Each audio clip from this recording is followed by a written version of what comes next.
আমন্ত্রণ ২১-এর রাতে। আমাদের আজকের বিষয় খেলা শেষ, খোদা হাফেজ। আজকে আমাদের সঙ্গে স্টুডিওতে উপস্থিত আছেন রাজনীতি বিশ্লেষক শরীফুজ্জামান শরীফ। আপনাকে স্বাগত জানাচ্ছি ২১-এর রাতে। আমাদের সঙ্গে আছেন সিনিয়র সাংবাদিক ও কলামিস্ট এম এ আজিজ। আপনাকেও স্বাগত জানাচ্ছি।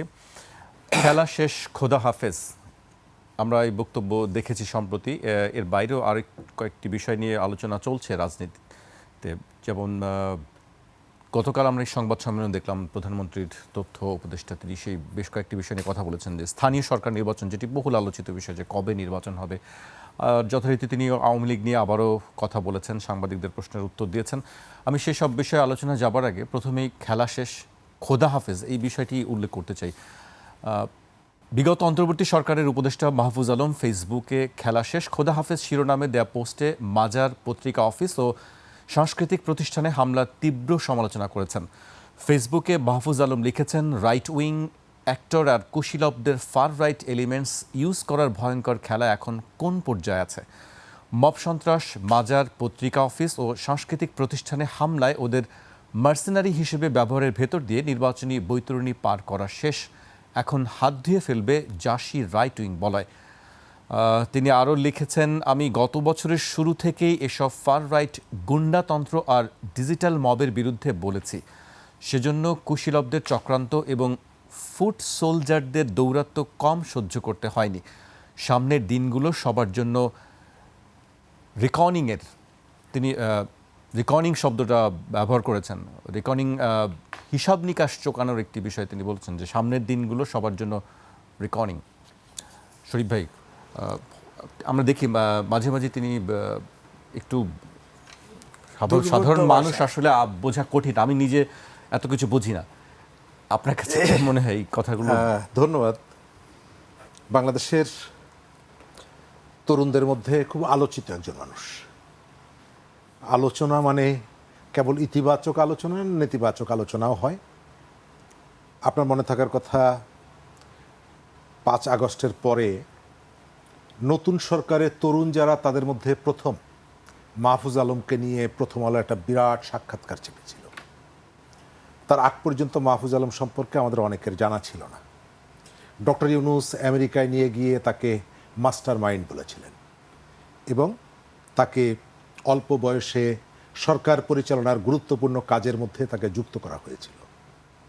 সেই যুক্ত থেকে অনেকগুলো দায়িত্ব তার উপরে পড়ে, আবার তিনি তার দায়িত্ব যথাযথভাবে পালন করেননি বলে তার সহকর্মীদের অভিযোগ আছে। আবার বিভিন্ন সময় সরকারের ভেতরকার অনেক বার্তা মানুষ পেয়েছে তার লেখার মধ্য দিয়ে। কখনো কখনো দেখা গেছে সরকারটা যেভাবে চলছে তার লেখার ভাষার সাথে মিলছে না, স্পিরিটের সাথে মিলছে না। আবার যাদের সরকার বলে আমরা জানতাম, তাদেরও বিপক্ষে কখনো কখনো কথা বলেছে। বাংলাদেশের তরুণদের মধ্যে, রাজনীতিবিদদের মধ্যে অনেক ধরনের রহস্যময় আচরণ তার মধ্যে আছে। সরকার থেকে পদত্যাগ করা, আবার নতুন একটা দল গঠনের উদ্যোগ গ্রহণ করা, মেইন স্ট্রিম পলিটিক্স থেকে নিজেকে দূরে সরিয়ে রাখা। সর্বশেষ গত কয়েকদিন আগে রাতের বেলায় ব্রাজিল বিশ্বকাপ থেকে বিদায় নেওয়ার পর তিনি এই ধরনের একটা স্ট্যাটাস দিয়েছেন। তিনি যেহেতু একজন পলিটিশিয়ান, নিশ্চয়ই এর মধ্যে পলিটিক্স আছে, খেলা আছে, খেলা শেষ তিনি বলছেন। তো আমার কাছে খেলা শেষ হয়ে গেছে এটা মনে হয় না।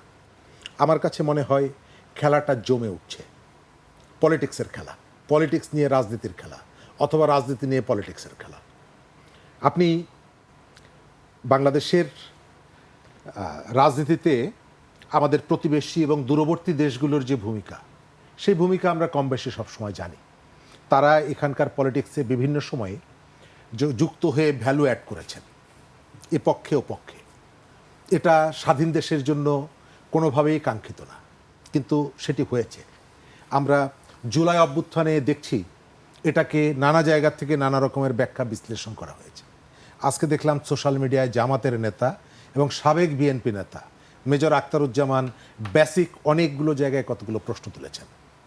আবার হঠাৎ করে মার্কিন দূতাবাসের যে আয়োজন আমাদের সংসদ ভবনের সামনে, এর ভেতর থেকে আমার কাছে মনে হয় এটাকে তিনি মিন করেছেন কিনা, যে তাদেরকে পূর্ণ কর্তৃত্ব তাদের হাতে আমরা তুলে দিয়েছি বা তাদেরকে জায়গাটায় বসিয়ে দিয়েছি।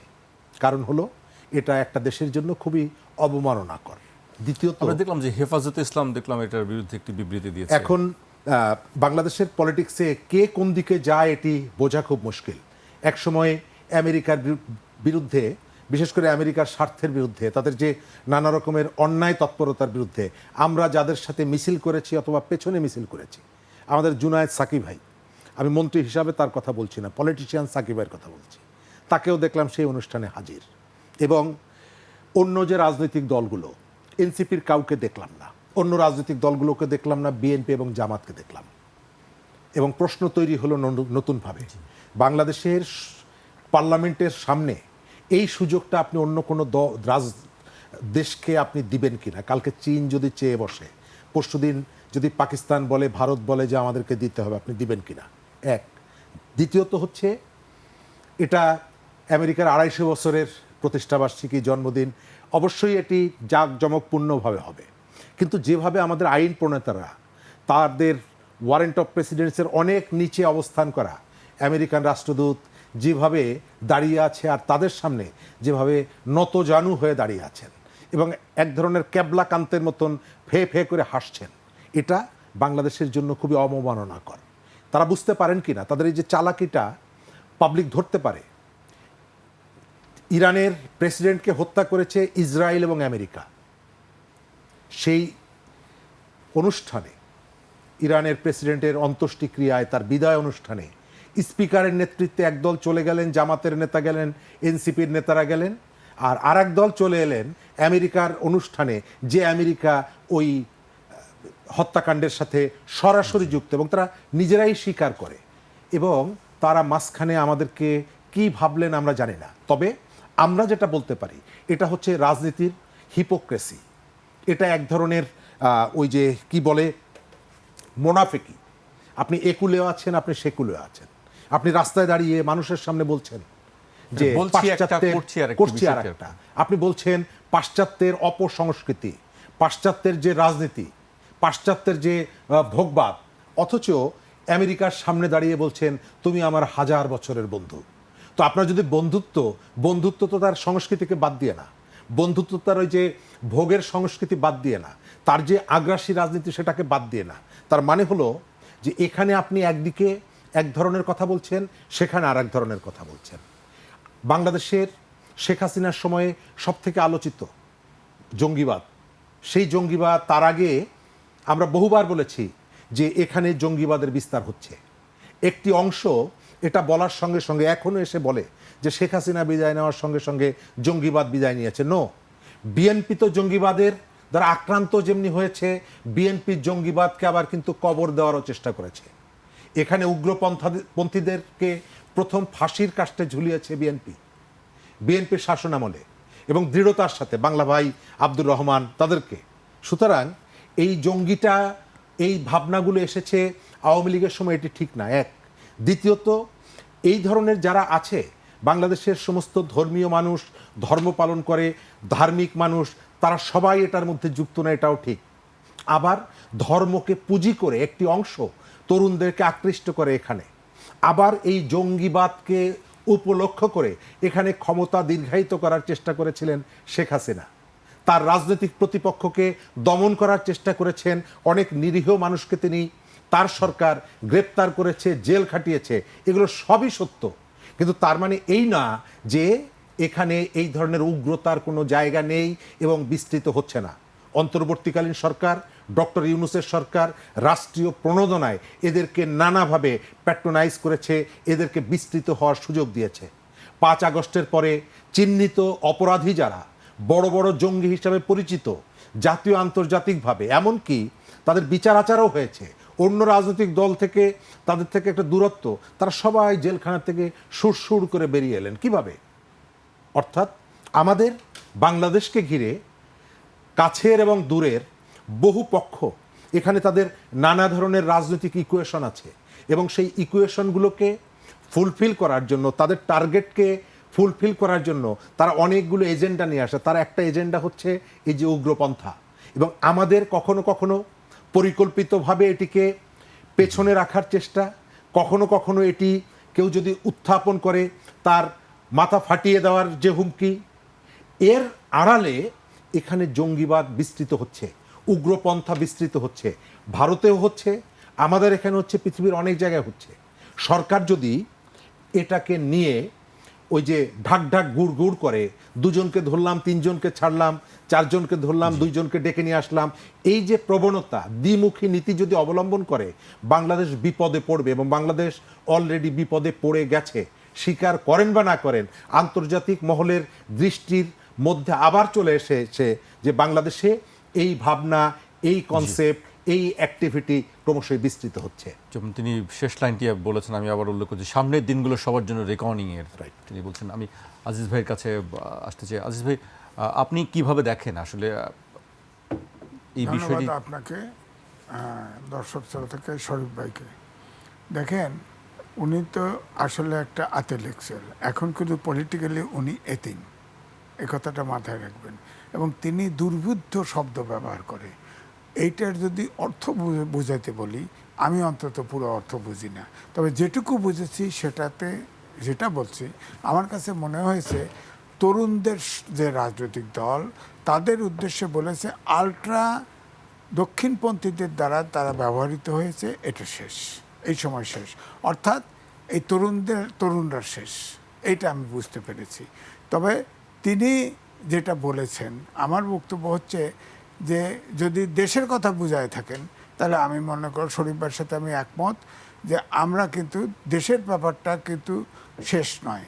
ধরেন সামনে আওয়ামী লীগ নিষিদ্ধ হতে যাচ্ছে, আমার কাছে মনে হয়েছে সামনে স্থানীয় সরকার নির্বাচন হবে, সেখানে কি হবে জানি না। তারপরে ধরেন আমেরিকার সাথে চীনের সম্পর্ক, চীনের সাথে ভারতের সম্পর্ক, আমেরিকার সম্পর্ক, আমাদের সম্পর্ক, এবং এই দেশগুলোতে ধরেন মালয়েশিয়া প্রধানমন্ত্রী ভিজিট করে আসছে থার্ড কান্ট্রি হিসেবে, সেখানে অভূতপূর্ব আপনার তিনি রিসিপশন পেয়েছে, এতে কোনো সন্দেহ নেই।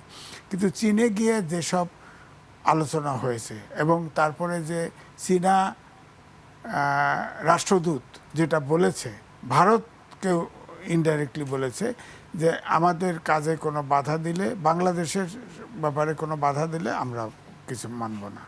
অর্থাৎ অনেকগুলো কিন্তু আলোচনা হয়েছে চীনের সাথে। তো সুতরাং এখন সামনে নির্বাচন আছে, এই যে ভূ রাজনীতির চক্করের মধ্যে আছি, এটা ফাইনালি কোন জায়গায় সেটেল করে। এদিকে দেশের অর্থনীতির অবস্থা এখনও ভালো না। অবশ্য প্রবাসী আয় কিন্তু রেকর্ড, ডাইরেক্ট ইনভেস্টমেন্ট এই সরকারের সময় সবচেয়ে বেশি হয়েছে, কালকে নিউজ দেখলাম সবচেয়ে বেশি হয়েছে, হ্যাঁ, মানে প্রায় 13% মতো বেশি হয়েছে ডাইরেক্ট ইনভেস্টমেন্ট। তো এটা একটা পজিটিভ খবর। আরেকটি পজিটিভ খবর দেখেন, আমরা জানি না, কিন্তু আপনার দেখেন প্রত্যেকটা ট্রাফিক সিগন্যালে এআই বসে গেছে। এখন ট্রাফিক ব্যবস্থা কিন্তু অলরেডি গাড়িটা কিন্তু ওই ট্রাফিক সিগন্যাল থাকলে ক্রস করে না, এটা একটা। তারপরে কিউআর সিস্টেম কিন্তু সব জায়গায় চালু করতেছে, কিউআর। তা আমার মনে হয় দেশে যেভাবে মানুষের মনোজগতের পরিবর্তন হয়ে গেছে এই 54-55 বছরে, দুর্নীতি সর্বগ্রাসী হয়ে গেছে, এই জন্য এই যে কিউআর কোড মানেই ক্যাশলেস সোসাইটি। তিনি বলেছেন আলটিমেটলি টার্গেট হচ্ছে ক্যাশলেস সোসাইটি। ক্যাশলেস সোসাইটি যদি করতে পারে, তাহলে এটা আলটিমেটলি কিন্তু আমি দুর্নীতিকে এই বাংলাদেশে আমি 1 নম্বর সমস্যা হিসেবে দেখি। যদি ক্যাশলেস সোসাইটি করতে পারে, আমার মনে হয় আপনি দুর্নীতি কমে আসবে, মানে রিজনেবল জায়গায় চলে আসবে। তাহলে আমার মনে হয় দেশটা একটা স্বস্তিতে আসতে পারে। কিন্তু অর্থমন্ত্রী কিন্তু বলেছে যে তার বাজেটের শেষ বক্তৃতায় যে বলছে যে 4 বছর সময় লাগবে দেশকে সঠিক পথে আনতে অর্থনৈতিকভাবে। এটাও সময় তো দিতে হবে, এটা ঠিক আছে, সরকারকে সময় দিতে হবে। কিন্তু আপনি যেটা মাহফুজা নামের কথা বললেন, তার কথা আমি যদি ওই পয়েন্টে ধরি, তাও বলি শেষ না, ওটারও খেলা আছে।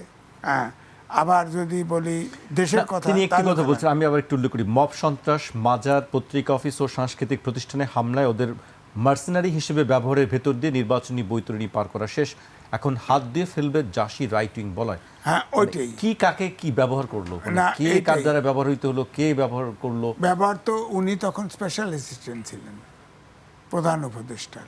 উনি তো ওই খেলায় ছিলেন, ব্যবহারের খেলায় ছিলেন, তো তিনি মাস্টার মাইন্ড ছিলেন।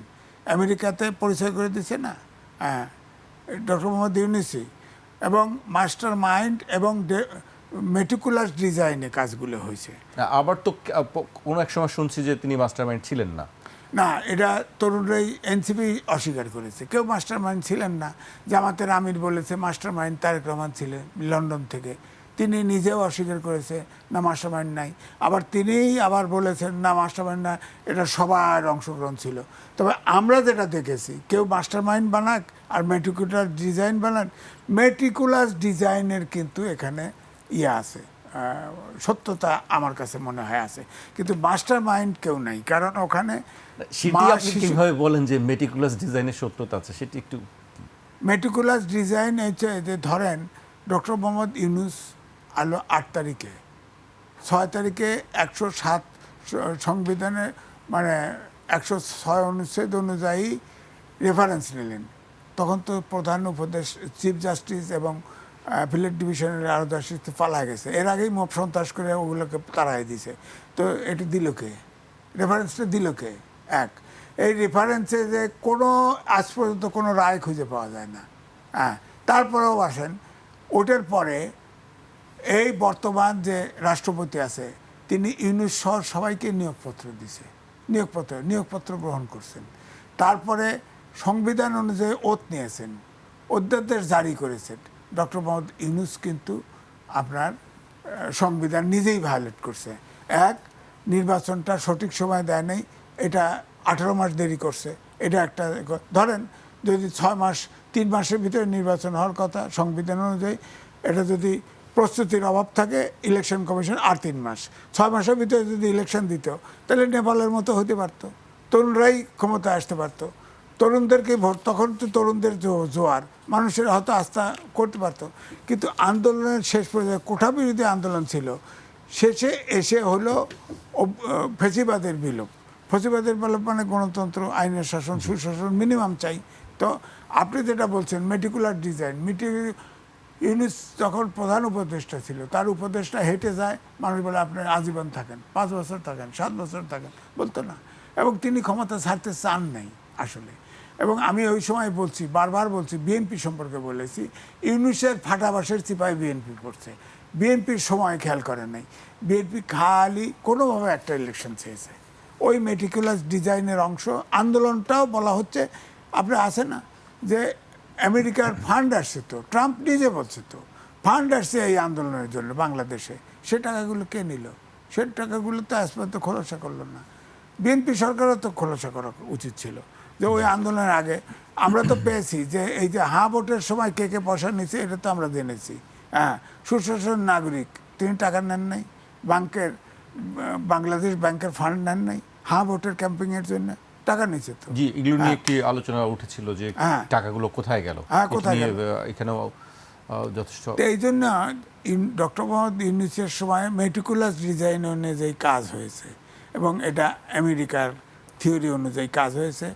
-2 ফর্মুলার জায়গায় পরবর্তীতে -3-4 ফর্মুলা ওয়ার্ক করার চেষ্টা করছে, ফাইনালি সেটা হয় নাই। ফাইনালি যেমন লন্ডন থেকে তারেক রহমান আসবে না এই আলোচনাটা ছিল বাজারে, কিন্তু তিনি তো শেষ পর্যন্ত এসছেন। যেভাবেই হোক না, তিনি হয়তো কোনো আশ্বস্ত করতে পারেন, কিছু করতে পারেন, আসছে তো, তিনি এসে তো হ্যান্ডেল ধরেছে। কিন্তু আমার বক্তব্য হচ্ছে আমাদের দেশটা খুব কঠিন দেশ আমাদের দেশে, কারণ আমাদের দেশে 50 বছরে 54 বছর দেশ স্বাধীন হয়েছে, 55 বছর পড়লো, জাতি গঠন করতে পারিনি। 10 প্রকারের শিক্ষা, সব মাস্টার ডিগ্রি দেওয়া, যার ফলে কোনো জাতি নিশ্চয়ই আগামীতে আমরা একটি সুন্দর জাতি গঠন করতে পারবো। আপনার কাছে আমি আবারও আসছি, আমি শরীফ ভাইয়ের কাছে আসতে। শরীফ ভাই, নির্বাচনী বৈতরণী পার করা শেষ, আরেকটি নির্বাচন আমরা দেখতে যাচ্ছি। আগস্টের 2য় সপ্তাহে তফসিল ঘোষণা করা হবে, মানে 1 মাস পর প্রথম ধাপের যে স্থানীয় সরকার নির্বাচন। গতকাল আমরা দেখেছি যে প্রধানমন্ত্রীর তথ্য উপদেষ্টা তিনি বলেছেন, তথ্য প্রযুক্তি উপদেষ্টা। আপনি কাছে কি মনে হচ্ছে আসলে যে নির্বাচন? ধন্যবাদ। প্রথমত এই যে স্থানীয় সরকার নির্বাচন, এটা আমি প্রধানমন্ত্রীর তথ্য বিষয়ক উপদেষ্টার বাইরে আর কারো মুখ থেকে শুনছি না। মাঝে মধ্যে 2-1বার শুনছি ইলেকশন কমিশনের পক্ষ থেকে, মির্জা ফখরুল ইসলাম আলমগীরও কয়েকবার বলেছেন। জি, রেগুলার প্রেস কনফারেন্স করে এই ধরনের আয়োজন করে ঘোষণা দেওয়া, এটা একটা রাজনৈতিক দলের একেবারে বেসিক একটা কাজের অংশ। একেবারে প্রান্তের মানুষের সাথে তার যে পলিটিক্যাল অ্যাক্টিভিটি তার মধ্যে যুক্ত করা। কিন্তু দল হিসাবে বিএনপির জায়গা থেকে যে ধরনের কথাবার্তা আসা দরকার, মানুষ প্রত্যাশা করে। কারণ আমি যেটা দেখি, বিএনপি একটা পলিটিক্যাল পার্টি, গভর্নমেন্ট আর পলিটিক্যাল পার্টির মধ্যে একটা পার্থক্য থাকা দরকার, আবার পারস্পরিক সমন্বয় থাকা দরকার, সহযোগিতা থাকা দরকার। আমি বাংলাদেশের রাজনীতিতে সাম্প্রতিক সময়ে বিএনপিকে অনুপস্থিত দেখি। আজিজ ভাই কি বলবেন আমি জানি না, আমি সরকারকে দেখি, বিএনপির সরকারটাকে দেখি, কিন্তু বিএনপিকে আমি দেখি না। আমি গত 3-4 মাসে জিয়াউর রহমানের মৃত্যুবার্ষিকী পালন ছাড়া বিএনপিকে আমি কোনো অ্যাক্টিভিটির মধ্যে দেখিনি। এবং আমি একজন পলিটিক্যাল অ্যাক্টিভিস্ট ক্ষমতায় আসলে হিসাবে কি সবার এই অবস্থা এটা আসলে কাঙ্ক্ষিত না। এর ভেতর থেকে কতগুলো প্রবলেম তৈরি হয়। আপনার বেসিক জায়গাটা তো রাজনীতি। মানুষের কাছে যে ম্যান্ডেটটা দিয়েছে ভোটের আগে, সেই ম্যান্ডেটটা দিয়েছে রাজনৈতিক দল বিএনপি। পাবলিককে বলেছে তোমরা এই এই বিষয়গুলোকে যদি বিশ্বাস করে আমাদেরকে ভোট দাও তাহলে আমরা এই কাজগুলো করব। সুতরাং রেসপন্সিবিলিটি, লায়াবিলিটি, সফলতা ব্যর্থতা পুরোটাই কিন্তু বিএনপিকে বহন করতে হবে। আমি বিএনপি বলতে যাদেরকে জানতাম, যাদেরকে চিনতাম, যে ফিগারগুলোকে দেখেছি, ঢাকা জজকোর্টের সামনে বসে থাকতে দেখেছি, হাইকোর্টের সামনে মিছিল করতে দেখেছি, পল্টনে দৌড়াতে দেখেছি, হাত করা দেখেছি, আমি এদের অনেককে দেখি না। এবং এটা আমার কাছে মনে হয় যে এটি বিএনপির একটা কৌশল হতে পারে, যে আমাদের পলিটিক্যাল এই ফিগারগুলোকে আমি একটু দূরে রাখবো। আমি ওই কি বলে আউটসোর্সিং থেকে সরকারটাকে চালিয়ে নিয়ে যাব। ভালোভাবে যদি শেষ হয়ে যায় তাহলে এটা পলিটিক্যাল সায়েন্সের একটা বিশেষ মানে সাবজেক্ট হতে পারে ভবিষ্যতে আলোচনার জন্য। এর ভেতর থেকেও সরকার চ্যালেঞ্জ আছে, চ্যালেঞ্জগুলো মোকাবেলা করছে। প্রধানমন্ত্রীর সাম্প্রতিক সময়ে এবং দায়িত্ব গ্রহণ করার পর থেকে তিনি যেভাবে ছক্কা পিটিয়ে যাচ্ছেন, আমাদের এখানে তোষামত পছন্দ করে যে পলিটিশিয়ান যারা, তাদের রাজনীতিটার উনি তেশ মেরে দিয়েছেন। যেভাবে তিনি নিজেকে ওই যে পূজার জায়গা থেকে, আঞ্চলিক ভাষা বললেন, আমি সেটি বললাম আর কি। তো আমার মনে হয় যে প্রধানমন্ত্রী দায়িত্ব গ্রহণ করার পরে আমাদের রাজনৈতিক সংস্কৃতিতে যে পরিবর্তনটা আনছেন, এই বার্তাটা সবার কাছে যাচ্ছে বলে আমার মনে হচ্ছে না। তাদের দলের অনেক নেতাও এই বার্তাটা গ্রহণ করছে না। যদি করত তাহলে ওই গুলিস্তানে বিএনপির কর্মীদের চাঁদাবাজির বিরুদ্ধে মিছিল কেন হবে? যদি করত, নানা জায়গায় কিছু ঘটনা কিন্তু আমরা শুনতে পাই, নানা রকমের ঘটনা শুনতে পাই। মানুষকে আপনি ওই যে ফ্যামিলি কার্ড দিচ্ছেন, নানা রকমের সাপোর্ট দিচ্ছেন। 2 মাস আগে আমরা শুনলাম যে পল্লী বিদ্যুতের অনেকগুলো সার্ভিস আপনি ইমপ্রুভ করেছেন, তাদের মিটার কেনা এটিকে আপনি মাপ করে দিয়েছেন। এখন এসে শুনছি ভুতুড়ে বিল যাচ্ছে। সরকার পরিষ্কার বক্তব্য দিতে পারছে না, এটা কেন হচ্ছে? অর্থাৎ আপনার এখানে সমন্বয়ের ক্ষেত্রে আমি একটা ঘাটতি দেখতে পাচ্ছি। প্রধানমন্ত্রী ভিশন নিয়ে যত দ্রুত এগোচ্ছেন, তার যে আশপাশে যাদের থাকার কথা তারা সেভাবে পা মেলাতে পারছেন না। সরকারের জায়গায় আমরা বিপদ আছে আমাদের। এই যে উগ্রপন্থার কথা বললাম, আমাদের প্রতিবেশী যারা, তারা আমরা প্রায় তো শুনি যে তারা সেখানে বসে বিভিন্ন রকমের পরিকল্পনাগুলো তাদের আছে, তারা সুযোগ পেলে সেই সুযোগটা গ্রহণ করবে। তারা সেই রাগ, ক্ষোভ, অভিমান তাদের আছে। আবার আপনি এই যে যেটি করলেন সংসদ ভবনের সামনে, আমাদের রাজনীতিতে গত 1.5 বছর 15 বছর ভারতকে নিয়ে বেশি আলোচনা হয়েছে, যে ভারতের প্রভাব। গত 1.5 বছর আমেরিকাকে নিয়ে আলোচনা হয়েছে সব থেকে বেশি। এবং এই কাজটা করার ভেতর থেকে আপনি সেটা এস্টাবলিশ করে দিলেন যে ইয়েস, আমাদের উপরে আমেরিকার প্রভাবটা আছে, এবং সেই কারণে আমি পার্লামেন্ট হাউসটাকে সেখানে তাকে পতাকা তোলার সুযোগ করে দিয়েছি। এটি পলিটিক্সের জন্য কোনো শুভ বার্তা না। এটা ভালো করেনি বিএনপি সরকার। এটি পার্লামেন্টারি ককাসের, কিন্তু এর ভেতর থেকে আমি সব থেকে সংকট দেখি কি জানেন? জিও পলিটিক্স। আপনার এমন দুটো শক্তি, 3টা শক্তি এখানে আছে, যাদের সমন্বয় করাটা সারা পৃথিবী ওলট পালট হয়ে যাচ্ছে সমন্বয় করতে গিয়ে। সেই 3টা বড় ফোর্স এখানে, পাশাপাশি দুটো, আর একটা আমেরিকা সেখানে আছে। আপনি এটিকে ডিল করবেন কিভাবে আমি জানি না। তবে অবশ্যই বাংলাদেশ সংকট মোকাবেলা করেছে নানা সময়, বিভিন্ন রকমের সংকটে পড়েছে, সেই সংকটগুলোকে পার করেছে। আমাদের সামনের সংকটটা অর্থনৈতিক সংকট আমাদের আছে, আইন শৃঙ্খলার পরিস্থিতি এটা কি অবস্থায় আছে এটা আমরা সবাই জানি, কিন্তু যে ধরনের গুরুত্ব সেই গুরুত্বগুলো আমরা দেখতে পাচ্ছি না। ওই যেটা বললাম, প্রধানমন্ত্রী যত দ্রুত গতিতে এগিয়ে যাওয়ার চেষ্টা করছেন, তার যারা টিমমেট যারা আছেন তাদের সম্পর্কে টুকটাক কথাবার্তা উঠছে, মিডিয়াতে নিউজ হয়ে যাওয়ার পর তার একদিন পরে কয়েক ঘন্টা পরে সেই নিউজ আর আমরা পাচ্ছি না। কোথা থেকে কিভাবে এগুলো বাদ হয়ে যাচ্ছে আমরা জানি না, এবং এগুলো নিয়ে প্রচুর প্রশ্ন উঠছে, এবং এই প্রশ্নগুলো যত উঠবে বিএনপির ওই যে রুট থেকে বিচ্ছিন্নতা তত তৈরি হবে। তার যে সাথে যে রাজনৈতিক দলটি আছে বিরোধী দল হিসাবে, পার্লামেন্টে তার পারফরমেন্স ভালো না, পার্লামেন্টে সে দক্ষতা দেখাতে পারছে না, কিন্তু সোশ্যাল মিডিয়া এসে এমনভাবে অপপ্রচার থেকে ভুল তথ্য মিথ্যা তথ্য প্রচার করছে, মানুষ একটা পর্যায়ে বিশ্বাস করে নিচ্ছে। আপনি বিএনপির যে পলিটিক্সের কথা বললাম, আপনি খেয়াল করেছেন গণভোট নিয়ে সারা দেশে অপোজিশন জোট তারা সারা দেশে প্রোগ্রাম করছে। তো এটি বিএনপির বক্তব্যটা কি এর প্রেক্ষিতে আপনি কি কোথাও শুনেছেন? এই জায়গাগুলোতে আপনাকে পাবলিকের কাছে যেতে হবে, আপনি যাচ্ছেন না। আমি শেষ করছি ওই জায়গাটায় যে আমাদের অর্থনৈতিক যেমন চ্যালেঞ্জ আছে, আমাদের রাজনৈতিক চ্যালেঞ্জ আছে। সব থেকে বড় চ্যালেঞ্জটা হচ্ছে জিও পলিটিক্সের সমন্বয় করা। সেই সমন্বয়টা আপনি করতে পারবেন কিনা, এই দক্ষতা কতটুকু আপনার মধ্যে আছে, এটা বোঝা যাবে কাজের ভেতর থেকে। জি, শরীফ ভাই আপনার কাছে আবারও আসবো। আমি আজিজ ভাইয়ের কাছে আসছে। আজিজ ভাই, আমি শরীফ ভাইয়ের কাছে বেশ একটা প্রশ্ন রেখেছিলাম, শরীফ ভাই উল্টো অনেকগুলো প্রশ্ন ছুড়ে দিয়েছেন, মানে উত্তরগুলো নিশ্চয়ই যারা জানেন তারা দিবেন।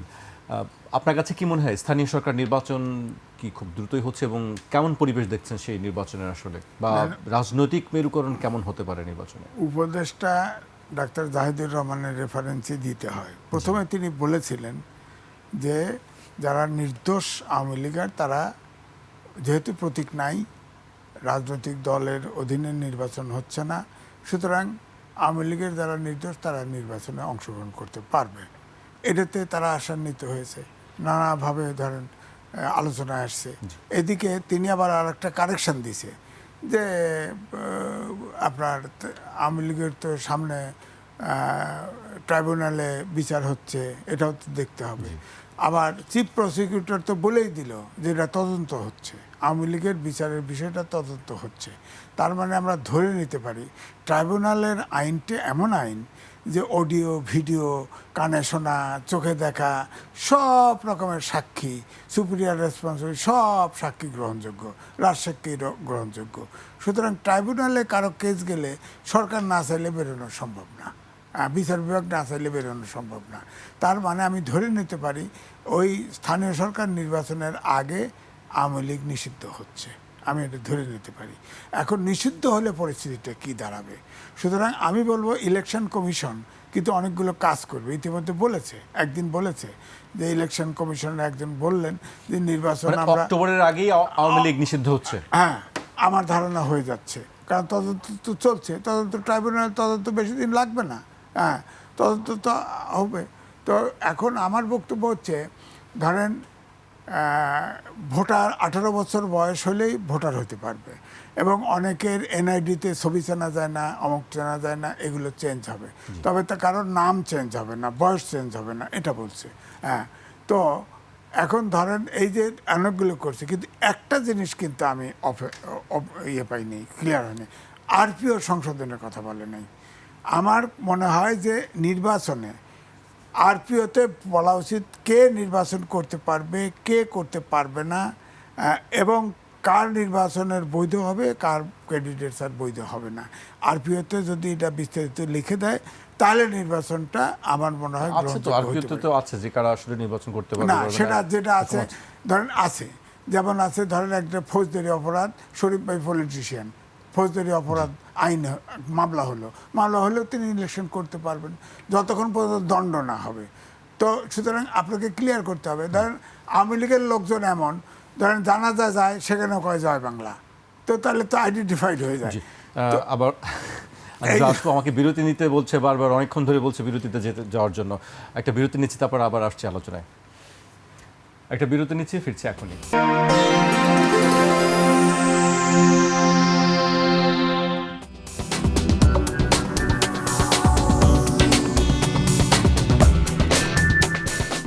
বিরতির পর আবারও স্বাগত। আপনারা দেখছেন 21 রাত। আমাদের সঙ্গে আছেন রাজনীতি বিশ্লেষক শরীফুজ্জামান শরীফ এবং সিনিয়র সাংবাদিক ও কলামিস্ট এম এ আজিজ। আমি শরীফ ভাইকে দিয়ে আবার শুরু করি নাকি আমি আপনি আরেকটু বলে শেষ জি, করলে একটু হয়তো শেষ তো করুন। ধরেন এখন আরপিওতে যদি এটা পরিষ্কার করে দেয়, ধরেন স্থানীয় সরকার নির্বাচনে প্রত্যেকটা লোককে কিন্তু প্রত্যেকটা লোক চেনে যারা রাজনীতি করে, যে কোন দলের সমর্থক সে। আর বাংলার মাটি সোনার ঘাঁটি, আপনি খেয়াল করে দেখেন শেখ হাসিনার এই যে রিপ্রেশন, গুম খুম আয়নাঘর কত কিছু ঘটলো, একটা বিএনপি একটা কর্মী নেতা বা জামাতের একটা নেতা কর্মী দল বদলাইছে, তারা নিষ্ক্রিয় হয়েছে দু একজন, কিন্তু কেউ দল বদলায় নেই। আওয়ামী লীগের এরা কিন্তু সমর্থকরা কোনো দল বদলাবে না। আমি বললাম না বাংলার মাটি সোনার ঘাঁটি। এখন যদি আপনি আওয়ামী লীগের একজন দাঁড়ালো, আগে যেটা ছিল প্রতীক ছাড়া নির্বাচন ছিল, তখন কিন্তু একটা ধরে নেওয়া হয়েছে প্রতীক ছাড়া যেহেতু নির্বাচন হয়, কিন্তু মনে মনে তো জানেই সে কোন প্রার্থীর তালিকায় কোন সে তো প্রার্থী। মানে এই জন্য আঞ্চলিকভাবে স্থানীয়ভাবে সবাই জানে যে আসলে আওয়ামী কে লীগ কোন দল করে। এই জন্য প্রতীকের নির্বাচন পার্টির নমিনেশন অ্যালাউ করলো। সেটাতে আপনার স্থানীয় সরকার বিশেষজ্ঞরা এরা বিরোধিতা করলো যে এখন তো নিরপেক্ষ লোক আসতে পারে না। নিরপেক্ষ লোক আসার মতো যদি রাজনৈতিক শৃঙ্খলা ফিরে না আসে, রাজনীতিতে ভিতরে যদি গণতান্ত্রিক শৃঙ্খলা ফিরে না আসে, তাহলে তো হবে না। সবাই সবাইকে চেনে। এখন ধরেন একজন আওয়ামী লীগের সমর্থক সে প্রার্থী হলো, কি করবেন? তাহলে বলতে হবে তো, এটা বলতে হবে তো আপনি তো বলছেন যে সে জয় বাংলা স্লোগান দিবে। হ্যাঁ, দিয়ে ফেলবে। ওরা মনের অজান্তেই স্লোগান দিয়ে ফেলে, তো তখন তো আইডেন্টিফাইড হয়ে যাবে। সুতরাং এই জন্যে আরপিওতে ক্লিয়ারলি লিখে দিতে হবে, যে পরিষ্কার ডিটেল লিখে দিতে হবে এই জায়গাটায় কে প্রার্থী হতে পারবে, কে প্রার্থী হতে পারবে না। ফৌজদারি অপরাধ যার বিরুদ্ধে আছে সে পর্যন্ত বাতিল কিনা, তারপরে জয় বাংলা জি, স্লোগান আজিজ ভাই, জি, এগুলো। আসবো আমি আপনার কাছে আবার। আমি শরীফ ভাইয়ের কাছে আসতে চাই। শরীফ ভাই, তারা একটু অপেক্ষা করুন। প্রধানমন্ত্রী তথ্য উপদেষ্টা জাহিদুর রহমান বলেছেন এখন পর্যন্ত তাদের কর্মকাণ্ড নিষিদ্ধ আছে, তারা একটু অপেক্ষা করুন।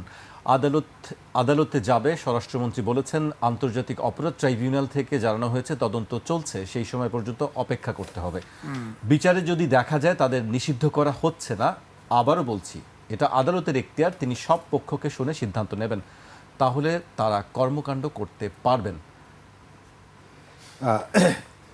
প্রথমত আওয়ামী লীগ আছে কি নেই এটা নিয়ে আলোচনা, তো আওয়ামী লীগ কীভাবে এখানে অ্যাক্টিভ হবে এটা নিয়ে আলোচনা। তো আমরা আগস্টের পরে যেটা শুনেছিলাম যে আওয়ামী লীগ নেই, এখন কিন্তু গত 1.5 বছর 2 বছরের যত আলোচনা মূলত আওয়ামী লীগকে নিয়ে। মাঝে মধ্যে 2-1 এসে আওয়ামী লীগের পক্ষে খুব বোল্ডলি কথা বলে এবং তাদের বিরুদ্ধে আবার বাইরে কথা বলে।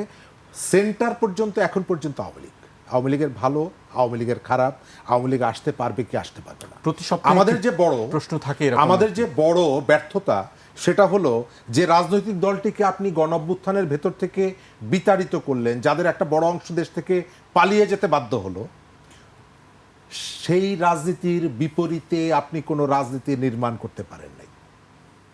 আমাদের গত 2 বছর 2.5 বছরের রাজনীতির ফোকাসটা ছিল নয়া বন্দোবস্ত। আমাদের তরুণরা যেটা বলেন, আমাদের এখানে নয়া বন্দোবস্ত হয়েছে। সর্বশেষ জাতীয় যে নির্বাচন, সেই নির্বাচনে তো সরকার গঠন করেছে বিএনপি, প্রধান বিরোধী দল জামাত। এটা তো আর নয়া ফোর্স না, নয়া শক্তি না, এটা তো পুরনো শক্তি। তাহলে সেই নয়া বন্দোবস্তটা এখানে কি বলছেন যে সরকার বিরোধী দল, সরকারি দল এবং বিরোধী দল জামাত এবং বিএনপি। বিএনপি সরকার গঠন করেছে, জামাত বিরোধী দল, দুটো দলই তো পুরনো। তাহলে আমার সেই নয়ার বন্দোবস্তটা কোথায়? আমি যে গত 2 বছর ধরে শুনলাম, তার অর্থ হলো যে আপনি নতুন রাজনীতি এখানে নির্মাণ করতে পারেননি। আপনার রাজনীতিটা এখন পর্যন্ত আটকে আছে ওই পুরনো রাজনীতির মধ্যে। সেই পুরনো রাজনীতির ভেতর থেকে কখনো কখনো নানা সংকট উপেক্ষা করে মুসলিম লীগ মাথা তুলে দাঁড়াবে কি না আমি জানি না, এটি নির্ভর করছে আপনার উপরে। আমি মুসলিম লীগ শব্দটা ইচ্ছা করে ব্যবহার করলাম, তাদের মাঠে তাদের কোনো উপস্থিতি নেই, কিন্তু সম্ভাবনা আমি নাকচ করে দেই না। এখানে কেউ দাঁড়াতে পারবে না আজকের পর্যন্ত, যেটা এটাই চূড়ান্ত তা না। আওয়ামী লীগের কাছে আপনি রাতের বেলা ভোট চাইতে যান, তার মানে হলো আওয়ামী লীগ আছে। আপনি ভোটের আগে তাকে নিয়ে মিষ্টি মিষ্টি কথা বলেন, তার মানে আওয়ামী লীগ আছে। সে মিছিল মিটিংয়ে নাই। স্থানীয় সরকার নির্বাচনে আওয়ামী লীগ বহু চেষ্টা করেছে বিএনপির প্রার্থীদেরকে বাইরে রেখে এবং বিএনপিকে আঘাত করা, অথবা আমার কাছে এখনো পরিষ্কার একটা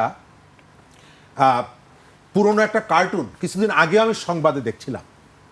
আওয়ামী লীগ সেই 96 সালে ক্ষমতা আসার পর স্থানীয় সরকার নির্বাচনে ওই ধান ছিটাচ্ছে যাতে বিএনপির প্রার্থীরা আসে, কিন্তু আসছে না কেউ। অর্থাৎ এখানে রাজনীতিতে ডেডিকেটেড লোক একেবারে নাই তা না। ওই আজিজ ভাই যথার্থ বলেছে, আওয়ামী লীগের যে কর্মী তারা আছে, গত 10-12 বছরে যারা আওয়ামী লীগ হয়েছিল নানা কারণে তাদের একটা অংশ চলে গেছে, কিন্তু আওয়ামী লীগ যারা ছিল তারা আছে বলেই তো আপনি তার কাছে ভোট চাইতে যান। তবে এখন যে আছে তার বিরুদ্ধে অজস্র অভিযোগ নিয়ে এসে আছে। তার কাঁধের উপরে কয়েকশো মানুষের লাশ আছে, তার বিরুদ্ধে লুটপাটের অভিযোগ আছে, ভোট ডাকাতের অভিযোগ আছে, অনেক অভিযোগ আছে, তারপরেও সে আছে, এটা অস্বীকার করা যাবে না। স্থানীয় সরকার নির্বাচন সহিংস হতে পারে। কেন সহিংস হবে? কারণ হলো এই নির্বাচনটা আমাদের এখানে খুবই লাভজনক। আপনি 5 কোটি টাকা 10 কোটি টাকা খরচ করে একটা ব্যবসা প্রতিষ্ঠান করলেন, 1 বছরের মধ্যে সেখান থেকে যে আপনি ফিডব্যাকটা পাবেন, 10 কোটি টাকা খরচ করে আপনি যদি একটা পৌরসভার মেয়র হন, 1 বছরে তার থেকে অনেক বেশি কিছু পাবেন। সেই কারণে যাদের হাতে রাজনৈতিক ক্ষমতা আছে তার প্রথম স্বপ্ন হয় নির্বাচন করা। এই যে বিএনপির সাম্প্রতিক সময় অনেকের টাকা পয়সা হয়েছে আমরা শুনছি, এনসিপির অনেকের টাকা পয়সা হয়েছে আমরা শুনছি, তাদের একটা স্বপ্ন আছে যে আমরা জনপ্রতিনিধি হব, জনসেবাও করব, অন্য কাজটাও হয়তো করবে। এই যে এনসিপির যে পদযাত্রা হচ্ছে আপনি খেয়াল করে দেখবেন, আমি তাদের যে প্রোগ্রাম ডিজাইন দেখলাম, যে সমস্ত জায়গায় তারা প্রার্থী ঘোষণা করে স্থানীয় সরকারের, সেই জায়গাগুলোতে তারা টাচ করছে। কতটুকু সফল হবে আমি জানি না, কিন্তু ফোকাসটা হচ্ছে স্থানীয় সরকার নির্বাচন। সুতরাং এই নির্বাচনে আপনি প্রত্যেকটা দলের মধ্যে দ্বন্দ্ব সংঘাত আছে। জাতীয় নির্বাচনে প্রায় 42টি আসনে বিএনপির বিদ্রোহী প্রার্থী থাকার কারণে তারা পরাজিত হয়েছে, এবং অনেকে বলে যে পেছনে যারা ক্ষমতায় যেতে চেয়েছিল জামাতের একটা ভূমিকা ছিল এই যে স্বতন্ত্র প্রার্থীদের ক্ষেত্রে। আমি এবারও ধারণা করি যে সমস্ত আসনে জামাত টার্গেট করবে সেখানে তারা চাইবে বিএনপির ভোটটা একাধিক ভাগে বিভক্ত করা। সুতরাং এই যে নির্বাচনটা আসছে, স্থানীয় সরকার নির্বাচনেও কি আপনি জাতীয় নির্বাচনের প্রভাব বা যে অবস্থা দেখি সেটি আপনার থাকবে বলে মনে হয়? আপনার ধরেন ঢাকায় নারায়ণগঞ্জে সিটি কর্পোরেশনে জামাত প্রার্থী ঘোষণা করেছে। ওখানে জামাতের যে কর্মী সমর্থকরা আছে, স্থানীয় সরকার বলে তারা কি জামাতকে ভোট দেবে না? মোটেই না, অবশ্যই দিবে। সেখানে জামাতের যে প্রার্থী তাদের জামাতের তো সবাই ভোট দিবে। আপনার শুধুমাত্র ব্যানারটা থাকছে না, আপনার মার্কায় থাকছে না, কিন্তু মানুষ তো থাকছে। সুতরাং এটা তো নন পলিটিক্যাল প্রোগ্রাম না, নির্বাচন না। নির্বাচন এর যে জার্সিটা আপনার রাজনৈতিক রং নেই, নাম নেই, কিন্তু এই নির্বাচনটা তো একটা রাজনীতির অংশ, প্রান্তিক রাজনীতির অংশ। আওয়ামী লীগ এর ভেতর থেকে সংগঠিত হওয়ার চেষ্টা করবে কিনা আমি জানি না, তবে আমার যেটা ধারণা যে আওয়ামী লীগ বিচ্ছিন্নভাবে, মানে কার্যক্রম নিষিদ্ধ আওয়ামী লীগ বিচ্ছিন্নভাবে 2টো পৌরসভায় 3টা সিটি কর্পোরেশনে অংশগ্রহণ করার ভেতরে এই ধরনের পলিটিক্যাল কৌশল সম্ভবত তারা নেবে না। তারা সামগ্রিকভাবে তাদের ভবিষ্যৎ রাজনীতির কিভাবে তারা করবে, সরকার, আইন, তাদের বিরুদ্ধে অভিযোগ, সামগ্রিক বিষয়গুলোকে বিবেচনা করে স্থানীয় সরকার নির্বাচনটা তার সাথে সংযুক্ত করে তারা সিদ্ধান্ত গ্রহণ করবে। আপনার নারায়ণগঞ্জে একজনকে দাঁড় করিয়ে দিল, আর কোথাও দাঁড় করলো না, তারা বাংলাদেশের রাজনৈতিক অ্যাক্টিভিটি চালাতে পারছে না, কিন্তু কোনো একটা জায়গায় একজন পৌরসভার প্রার্থীকে দাঁড় করিয়ে দিলেন। আমার কাছে এটা মনে হয় না। আমার ধারণা যে তারা তাদের রাজনৈতিক যে ভবিষ্যতের কথা বিবেচনা করে যে সিদ্ধান্তই নিক না কেন সেটি একটু কোঅর্ডিনেটেড হবে, বিচ্ছিন্নভাবে করবে না তারা। জি, আজিজ ভাই আপনার কাছে কি মনে হয়? শরীফ ভাইয়ের কাছে একরকম মনে হচ্ছে। দেখেন, এটা শরীফ ভাই কথা তো উড়ায় দেওয়া যায় না, এর বাইরেও কথা আছে। যেমন ধরেন ভারতে পুশিন চলছে না, এখন বন্ধ হয়ে গেছে, প্রায় বন্ধ হয়েছে, কিন্তু চলছে। তাফালিং চলছে, মসজিদ টসজিদ ভাঙা হচ্ছে, এগুলো হচ্ছে। রংপুর বিভাগ দখল করে নেওয়া, আমাদের চিকেন নেক ভেঙে দেওয়া, এই কথাগুলি চলছে। কিন্তু তো আমার বক্তব্য হচ্ছে এগুলো কি কথার কথা নাকি বুঝি না আসলে। এগুলা আরও কিছু আলোচনায় কিন্তু আসতেছে, এটা আরও আসবে। ধরেন আমরা এক বয়সী না, আপনি আমার সাথে তরুণ আছেন না, আমার আগেও মারা যেতে পারেন, সমস্যা নেই। কিন্তু আমার বক্তব্য হচ্ছে প্রায় 4-5টা সাক্ষাৎকার দিচ্ছে শেখ হাসিনা, একটাতেও তার ছবি দেখা যায়নি, অডিও ভিডিও দেখা যায়নি, একটাতেও না। তার ছেলে আছে, তার আত্মীয় স্বজন আছে, তার নেতারা আছে, কয়েক হাজার খানেক নেতা ভারতে আশ্রয় নেওয়া অতিথি হয়ে আছে ভারতের, কই কারোর সাথে তো ছবি দেখলাম না। এখন কিন্তু আলোচনা এসে উনি কি আসলে বেঁচে আছেন, এই প্রশ্ন কিন্তু উত্থাপন হচ্ছে। ওনাকে ফেস দেখাইতে হবে, ইলেকশন করতে হলে ফেস দেখাইতে হবে। দুই হচ্ছে, যেমন সামগ্রিকভাবে ধরেন আওয়ামী লীগ নিষিদ্ধ হলো, আমাদের বাংলাদেশের যে রাজনীতি, তখন কিন্তু দেখা যাবে যে আওয়ামী লীগের সমর্থকরা প্রার্থী নাও হতে পারে, এটা ঠিক। তারা কালেকটিভলি চিন্তা করতে পারে, কারণ তারা তো ভারতের অতিথি হয়ে আছে। ভারত তাদেরকে গিলায় দেওয়ার চেষ্টা করবে বাংলাদেশে। কিভাবে গিলাবে, এখন সরকারের উপরে সওয়ার হবে না কি করবে, তো এও করতে পারে, নিষিদ্ধ উঠায়ও দিতে তারা পারে। কিভাবে গিলাবে? আপনি বলছেন যে গিলাই দিতে পারে, কি সেটি আবার হ্যাঁ, গিলায় দেয় তো, ভারত তো বরাবরই গিলানোর চেষ্টা করে। আপনি ধরেন 28টা প্রদেশ আছে ভারতের, আর 8টা আছে কেন্দ্রশাসিত অঞ্চল।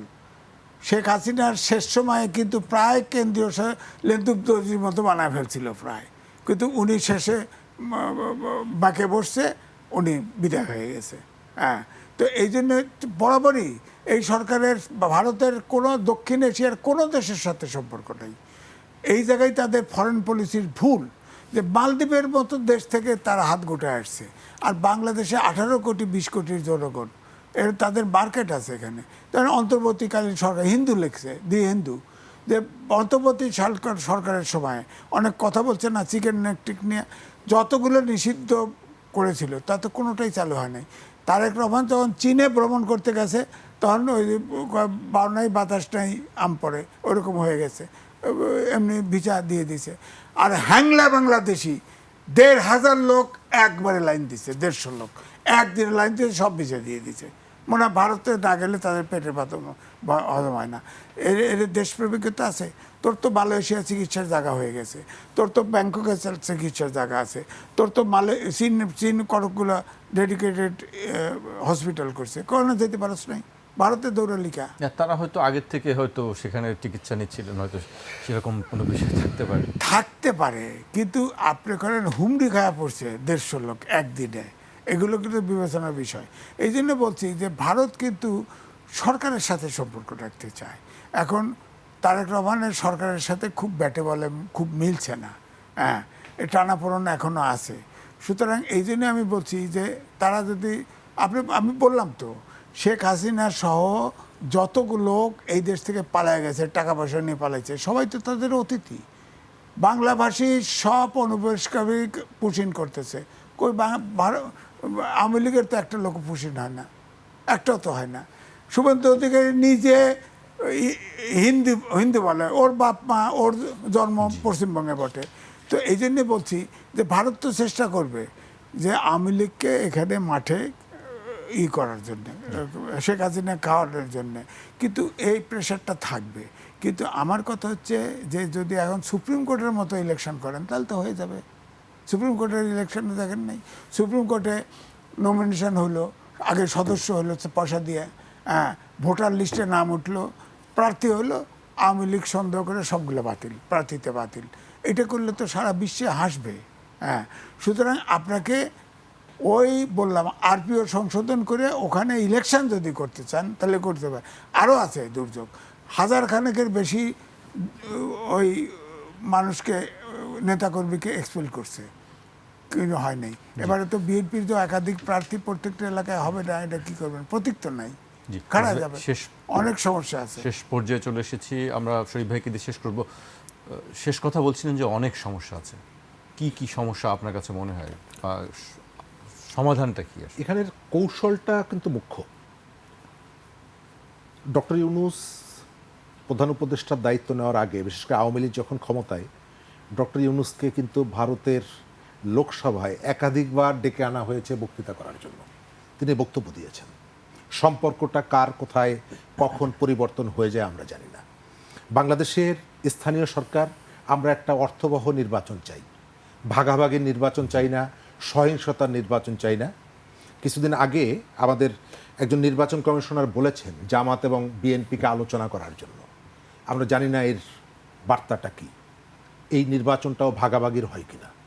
আমাদের এটি নিয়ে প্রচুর প্রশ্ন আছে। আমাদের মানুষ অনেক বছর ধরে ভোট দিতে পারে না, সে তার পছন্দের প্রার্থীকে যেন ভোটটা দিতে পারে এবং তার যথাযথ রিফ্লেকশনটা হয়। আজিজ ভাই বলেছেন যে সুপ্রিম কোর্টে আওয়ামী লীগ শুধু রাতের ভোট দিয়ে মানুষের ভোটাধিকার কেড়ে নেয়নি, রিহ্যাব থেকে শুরু করে নানা জায়গায় পেশাজীবীদের যে নির্বাচনগুলো ছিল সেগুলোকে দখল করেছে। এবার দেখলাম রিহ্যাবে একটা উৎসব মুখর পরিবেশে নির্বাচন হয়েছে। আমরা চাই যে তারা তাদের কাজগুলো করবে, কিন্তু এই ধরনের যে পেশাজীবীদের যে অর্গানাইজেশনগুলো সেগুলো দখল করে নিয়েছিল আওয়ামী লীগ, পুরো ভোট ব্যবস্থাকে শেষ করে ফেলা। তার অনেকগুলো জায়গায় আবার পদধ্বনি দেখা যাচ্ছে, সুপ্রিম কোর্টে যেটা দেখা গেছে, বিভিন্ন জায়গায় দেখা যাচ্ছে। আমরা চাইব মানুষ স্থানীয় সরকারে স্বাধীনভাবে তার মতামতটা দিবে এবং তার মতামতের ভিত্তিতে সরকারটা গঠিত হবে। সরকারের চ্যালেঞ্জের যেগুলো বললেন, এটাও একটা বড় চ্যালেঞ্জ সামনের দিনগুলোতে। অনেক চ্যালেঞ্জই সবসময় থাকবে, সেই চ্যালেঞ্জগুলো মোকাবেলা করেই সামনে এগিয়ে যেতে হবে। আপনাদের দুজনকে অনেক ধন্যবাদ আমাদেরকে সময় দেওয়ার জন্য। আজ এখানেই শেষ করছি, কাল আবার দেখা হবে ঠিক রাত 12টায়।